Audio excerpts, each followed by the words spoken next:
Sahabat wanita, dimanapun Anda berada, saya Susi Mangkitan kembali menjumpai Anda. Bagaimana kabarnya? Semoga Anda dalam keadaan bahagia dan sehat selalu. Hari ini kembali acara Wanita Berpengharapan akan memberikan wawasan kesehatan kepada Anda, dan kali ini mengenai penyebab sering mengantuk bersama Dr. Megawati.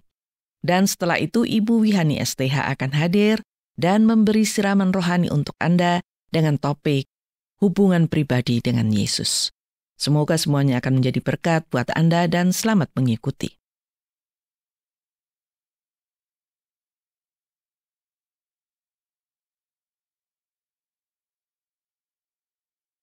Sahabat, mengantuk adalah hal wajar dan biasanya orang bisa mengantuk pada malam hari atau siang hari setelah makan, biasanya orang bisa ngantuk. Tetapi ada mengantuk yang tidak wajar, yang sering menyerang di sembarang waktu. Bila orang sering mengantuk, tentu ia tidak bisa bekerja dengan baik dan badannya pasti lemah dan lesu. Nah, apa penyebab orang sering ngantuk ya? Dan bagaimana mengatasinya? Kita akan berbincang-bincang dengan Dr. Megawati mengenai penyebab orang sering ngantuk atau ngantuk yang nggak wajar. Dan Dr. Megawati sudah bersama saya di studio. Apa kabar, Dok, hari ini? Sehat ya, nggak ngantuk ya, Dok? Ngantuk sedikit. Ngantuk sedikit ya. Iya. Terima kasih, dan kita akan mengomongkan ini mengenai ngantuk yang nggak wajar. Mengantuk sebenarnya itu wajar dan setiap orang mengalaminya ya. Tetapi ada yang merasa bahwa rasa kantuknya itu tidak wajar. Nah, sebenarnya mengantuk yang bagaimana yang tidak wajar itu, Dok? Kalau yang tidak wajar itu namanya hipersomnia. Jadi dapat tertidur kapan saja baik gitu saat bekerja maupun ngantuk, saat mengemudikan kendaraan. Jadi biasanya ngantuk di siang hari gitu. Tahu-tahu tiba-tiba mengerjakan apa terus bisa tertidur tanpa dia sadari. Itu nggak wajar ya berarti ya. Nah, apa penyebabnya ini? Nah, penyebabnya macam-macam ya. Ada yang namanya jam tidurnya memang kurang. Ada gangguan metabolik. Atau yang namanya sleep apnea. Jadi gini loh, pada waktu malam itu bukan jam tidur yang kurang, tetapi pada waktu tidur itu mengorok dan berhenti nafas beberapa kali dalam semalam. Jadi nafasnya ini bisa berhenti sesaat sama mengorok. Itu biasanya karena orang-orang yang mengalami kegemukan dan orang yang sering merokok. Oh, begitu. Perokok yang ini ya, yang ngorok terus berhenti. Iya, ngorok terus bisa henti nafas dalam beberapa kali dalam semalam. Itu namanya sleep apnea. Jadi itu yang menyebabkan terus siangnya dia jadi ngantuk ya. Nah, dia jadi ngantuk. Atau yang saya katakan tadi hipersomnia itu tadi ya. Jadi yang tidur kapan saja, akibatnya mengganggu kreativitas, menurunkan fungsi kognitif dan juga pokoknya menyebabkan dia terganggu. Ini bisa yang namanya hipersomnia primer, Bu Susi. Jadi ada dua macam. Yang primer ini sebenarnya tidak ada faktor lain. Artinya dia karena ada fungsi sistem saraf. Jadi ada kelainan pada sistem saraf pusat dalam mengatur waktu untuk terjaga dan terlelap. Oh, itu terganggu gitu ya. Jadi saraf ini sebenarnya memberikan satu warning kapan dia waktunya ngantuk dan enggak gitu loh. Tapi ini kalau yang namanya hipersomnia primer, jadi dapat tertidur kapan saja yang primer itu karena fungsi sistem saraf pusat. Jadi nggak bisa ngatur lagi. Iya, jadi ngantuk siang hari. Ngantuk siang hari kapan saja gitu ya. Iya. Dia terus bisa ngantuk. Yang hipersomnia sekunder, orang yang tertidur kapan saja, tapi sebabnya yang sekunder itu bisa karena rasa lelah akibat kekurangan waktu tidur. Memang ada kekurangan waktu tidur. Terus mengalami gangguan tidur. Terdapat beberapa riwayat penyakit kronis, misalnya orang TBC, orang HIV, orang yang penyakit bronkitis itu. Atau mereka-mereka yang mengkonsumsi alkohol atau obat-obatan tertentu, itu bisa menyebabkan orang nggak bisa tidur, terus orang jam malamnya nggak tidur, dia akibatnya kalau siang jadi ngantuk. Dan kalau yang primer tadi bisa juga karena ada penyakit genetik, Bu Susi. Apa itu? Ada penyakit keturunan langka namanya myotonic dystrophy. Artinya ya memang pokoknya dia nggak bisa nahan kantuk gitu aja kalau siang hari. Walaupun malam dia sudah tidur tapi siang atau pagi hari dia nggak bisa nahan kantuk gitu ya. Iya, itu yang primer ya, yang tadi yang utama. Kalau yang sekunder tadi ya memang kekurangan waktu tidur. Ya memang kurang waktu tidurnya. Karena obat-obatan juga bisa, Bu Susi. Obat penenang, minum obat penenang tuh orang kan bisa jadi ngantuk panjang hari. Betul. Nah ini biasanya gejala penyakit apa ya yang paling sering menyebabkan orang ngantuk gitu? Sebenarnya sih bukan gejala penyakit apa ya. Penyakit-penyakit yang pokoknya semua penyakit yang menyebabkan terganggunya tidur malam itu. Oh itu ya. Yang menyebabkan ngantuk nggak wajar ini. Itu gitu aja. Ya. Ya apa saja apa sudah. saja ya. Pokoknya yang mengganggu tidur malamnya sehingga dia kurang tidur paginya. Ngantuk terus iya, gitu penyakit kronis ya Bu Susi, maksudnya kayak TBC, bronkitis gitu-gitu ya. Itu ya, terganggu ya. Diabetes, hipertensi itu juga bisa sebenarnya. Hipertensi bisa juga ya, diabetes ya. Bisa. Nah, untuk mengetahui dengan jelas penyebab orang itu ngantuk tidak wajar itu bagaimana caranya, Dok? Ini kan memang, banyak sekali sebabnya tadi itu kan dokter sebutkan. Ada tesnya ya, ada tes khusus. Kadang-kadang nggak begini, ada orang pun dia merasa bahwa dia tidurnya sedikit aja dia nggak ngantuk, kan bisa seperti itu juga. Tapi memang supaya ini tahu tidak wajar itu ada tes. Biasanya itu dilakukan oleh dokter di rumah sakit, tes fisik untuk memeriksa kewaspadaan, penilaian rasa mengantuk. Ada alatnya, ada skalanya. Jadi penilaian rasa mengantuk, penilaian jenis tidur. Maksudnya apakah tidurnya itu dalam atau tidak? Tidak gitu ya. Jadi nyenyak atau tidak gitu ya, terbangun gitu atau tidak gitu ya, Dok ya. Jadi itu semua akan ditanya dan akan dites. Ada gitu juga ya. namanya polisomnogram. Jadi ada tes yang untuk memonitor aktivitas otak terhadap pergerakan mata, detak jantung, tingkat oksigenasi, pernafasan gitu. Semua dites apakah ada kelainan atau tidak yang menyebabkan gitu ya. Orang itu ngantuk tidak wajar. Tidak wajar itu ya, Dok ya. Jadi yang lalu itu saya juga ada pasien Bu Susi. Dia adalah seorang guru. Nah, saya juga merasa bahwa sebenarnya saya waktu itu belum mengerti ya soal ini, tapi dia bilang, "Dok, saya itu bisa loh, Dok, dalam keadaan ngajar tuh bisa ngantuk. Bisa tertidur." Saya sampai heran, "Masa sih?" saya bilang gitu. Iya.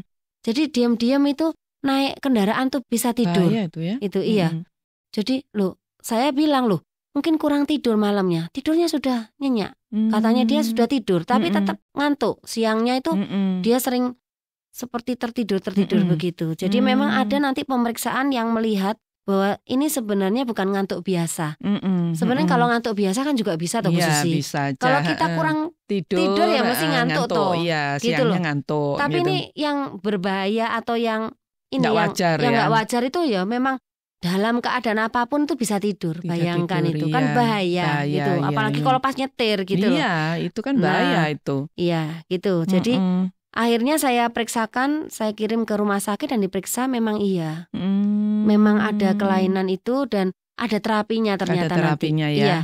Supaya yang tahu ngantuk, dokternya bagaimana caranya membuat masa dia melek itu lebih panjang gitu. Nah ini Dok, ada dampak buruknya enggak kalau orang mengantuk tidak wajar tadi, kemudian ya sudah dibiarkan sajalah gitu. Tidak dicari tahu penyebabnya gitu. Ya. Apakah ada dampak buruk itu yang paling buruk? Dampak buruknya yang mengganggu aktivitas toh Bu Susi. Ya. Dia kan bekerja, kecuali kalau dia nggak bekerja. Walaupun dia nggak bekerja, ibu rumah tangga ngantuk itu loh. Waktunya mengerjakan pekerjaan rumah tangga kan juga mengganggu. Misalnya masak, godok air, terus ketiduran, lah terus gimana? Iya. Pancinya lah gosong. Iya. Gitu loh. Atau maksud saya gini, apakah tidak ada mengganggu kesehatan organ lain kalau dia mengantuk tidak wajar gitu? Bisakah dia mungkin mengganggu jantungnya atau apanya? Enggak ya? Sebenarnya enggak. Itu lebih ke arah aktivitas atau aktivitas kita ya, karena kita nggak produktif jadinya ya. Iya. Karena kan siang hari kita ngantuk-ngantuk seperti itu, apalagi tadi dokter bilang ada seorang guru yang tiba-tiba bisa tidur di mana aja, dia ngajar juga bisa ngantuk dan tertidur. Itu kan mengganggu pekerjaan. Tapi kalau organ tubuh sebenarnya nggak ada yang diganggu. Enggak ya. Menurut saya sih semakin banyak tidur ya istirahat namanya. Yang jadi masalah aktivitasnya sehari-hari. Jadi dia nggak produktif lah ya. Iya. Terganggu sekali. Jadi kapan kita harus konsultasi ke dokter dengan gangguan ngantuk ini, Dok? Kalau saya sih biasanya kalau memang benar-benar ngantuk ya, itu kita misalnya kita lihat jam tidur kita memang kurang, ya menurut saya ya jam tidurnya diperbaiki dulu. Kalau itu pun diperbaiki ternyata masih tetap ngantuk.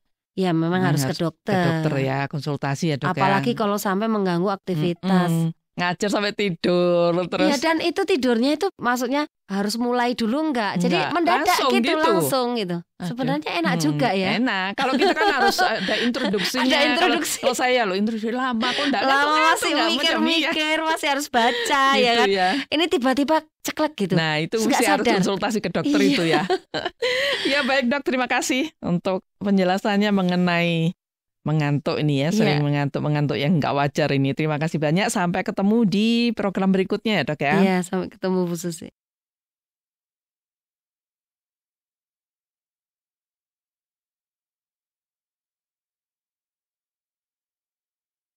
Sahabat, semoga perbincangan mengenai penyebab sering mengantuk tadi bermanfaat buat Anda dan juga buat keluarga.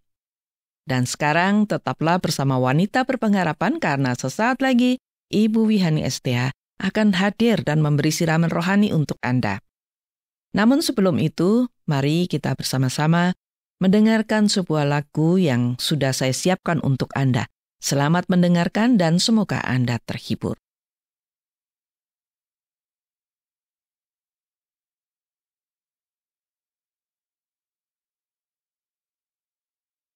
Sahabat Wanita Berpengharapan, saya Wihani senang bersama Anda tentunya pada kesempatan yang indah ini.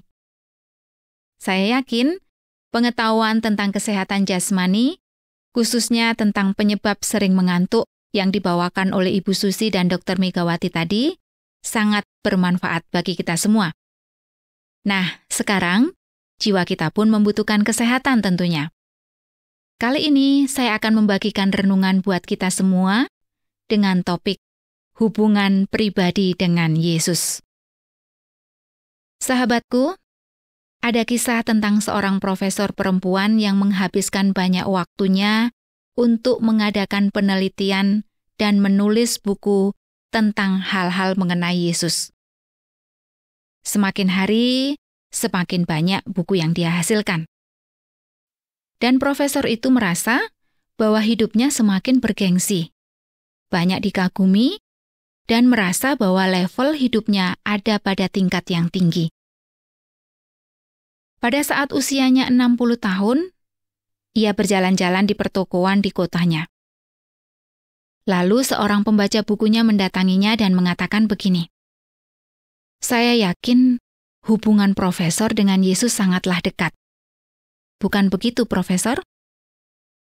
Profesor itu agak kaget dengan pertanyaan itu. Dan karena ia tidak bisa menjawab, ia hanya tersenyum dan mohon izin untuk pergi. Nah, setelah sampai di rumah, sang profesor teringat kembali pertanyaan pembaca buku tadi yang bertemu dengan dia di toko. Perkataan pembaca itu telah mengganggunya dan menyadarkan dirinya bahwa sebenarnya dia tidak memiliki hubungan apa-apa dengan Yesus.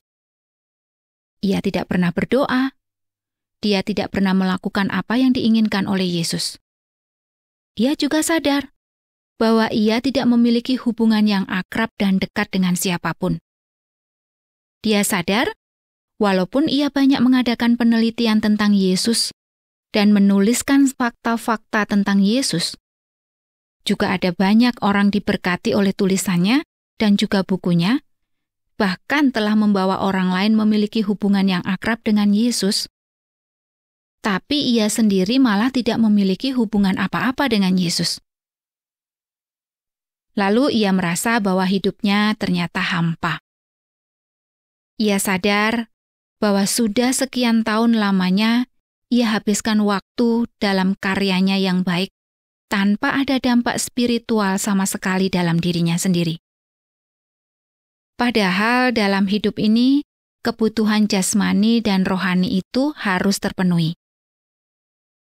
Profesor itu juga merasa bahwa level dan gengsinya yang tinggi tidak memberinya kekenyangan rohani sedikitpun. Ia merenung terus dan akhirnya memutuskan untuk berkonsultasi dengan seorang rohaniawan. Dia dinasehati untuk pergi ke penampungan anak-anak miskin yang membutuhkan bantuan belajar dan pengasuhan. Nah, sahabat, sang profesor pada pertama kalinya merasa tidak pantas dirinya ada di penampungan anak-anak miskin itu. Karena dia merasa levelnya dan gengsinya akan turun. Dia tidak bisa berhubungan dengan anak-anak yang kotor dan bau dan lambat belajar. Tapi, setelah ia mencoba merendahkan dirinya dan melayani anak-anak itu, dia merasa bahagia. Ia lalu teringat akan firman Tuhan Yesus yang mengatakan, "Kasihilah sesamamu manusia seperti dirimu sendiri." Selama 60 tahun hidup dan menuliskan buku-buku tentang Yesus yang penuh kasih, baru pertama kalinya ia melakukan pelayanan kasih. Dan dia mulai berdoa mengucap syukur kepada Yesus atas kesempatan melakukan kehendak Yesus. Dan setiap hari, sang profesor berdoa bersama anak-anak. Ia sungguh menikmati hubungan dengan Tuhan Yesus dan juga hubungan dengan sesamanya. Ia bahkan tidak lagi membutuhkan gengsi yang tinggi. Kini, ia hanya senang menjalin hubungan dengan Yesus dan melakukan kehendak Yesus. Sahabat, apakah Anda juga mengalami hal seperti ibu profesor tadi? Apakah sudah sekian lama Anda menjadi Kristen dan juga ke gereja setiap minggu, tapi kini Anda sadar bahwa Anda tidak memiliki hubungan apa-apa dengan Yesus? Apakah selain berdoa bersama di gereja, Anda juga tidak pernah berdoa secara pribadi kepada Yesus? Bahkan Anda juga tidak melakukan apa-apa yang diperintahkan Yesus, karena merasa itu semuanya tidak penting bagi Anda. Sahabat, firman Tuhan dalam Injil Yohanes, pasal 15, ayat 1 sampai ayat 8 mengatakan, "Akulah pokok anggur yang benar, dan Bapakulah pengusahanya. Setiap ranting padaku yang tidak berbuah, dipotongnya, dan setiap ranting yang berbuah, dibersihkannya, supaya ia lebih banyak berbuah. Kamu memang sudah bersih karena firman yang telah kukatakan kepadamu. Tinggallah di dalam aku, dan aku di dalam kamu. Sama seperti ranting tidak dapat berbuah dari dirinya sendiri, kalau ia tidak tinggal pada pokok anggur. Demikian juga kamu tidak berbuah, jikalau kamu tidak tinggal di dalam aku. Akulah pokok anggur, dan kamulah ranting-rantingnya. Barang siapa tinggal di dalam aku, dan aku di dalam dia, ia berbuah banyak. Sebab di luar aku, kamu tidak dapat berbuat apa-apa.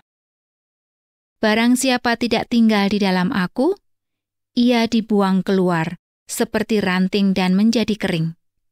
Kemudian dikumpulkan orang dan dicampakkan ke dalam api, lalu dibakar.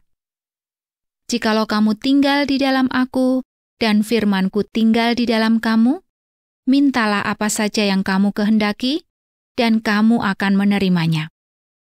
Dalam hal inilah Bapa-Ku dipermuliakan, yaitu jika kamu berbuah banyak, dan dengan demikian, kamu adalah murid-murid-Ku." Sahabat, sebagai orang Kristen, kita harus tinggal di dalam Yesus, sama seperti ranting yang menempel pada pokoknya. Tinggal di dalam Kristus berarti memiliki hubungan yang sangat erat dengan Yesus. Bila kita memiliki hubungan yang sangat erat dengan Yesus, maka hidup kita akan berbuah. Buah yang kita hasilkan dalam hidup ini adalah kebenaran dan kebaikan. Dan buah itu tentu akan memuliakan Tuhan. Dan satu hal lagi, ada janji Yesus dalam ayat yang kita baca tadi, yang mengatakan, "Jikalau kamu tinggal di dalam aku, dan firman-Ku tinggal di dalam kamu, mintalah apa saja yang kamu kehendaki, dan kamu akan menerimanya." Inilah janji Tuhan untuk kita yang memiliki hubungan pribadi yang erat dengan Yesus. Jadi, bila Anda merasa tidak memiliki hubungan apa-apa dengan Yesus, maka kini saatnya Anda datang kepadanya dalam doa, berkomunikasi dengan Dia, dan Anda bisa datang kepada Yesus kapan saja. Berapa kali pun Anda datang kepada Yesus, Tuhan Yesus akan menyambut Anda. Nah, saudara, Tuhan Yesus kiranya memberkati Anda selalu. Amin.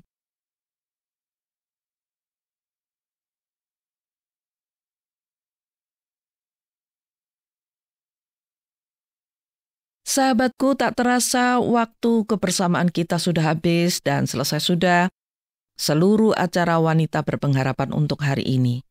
Semoga bermanfaat buat Anda dan juga buat keluarga Anda.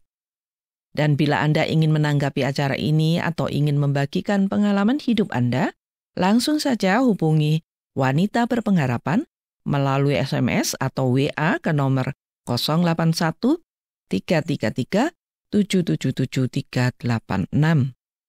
Saya ulangi lagi, nomornya adalah 081-333-777-386.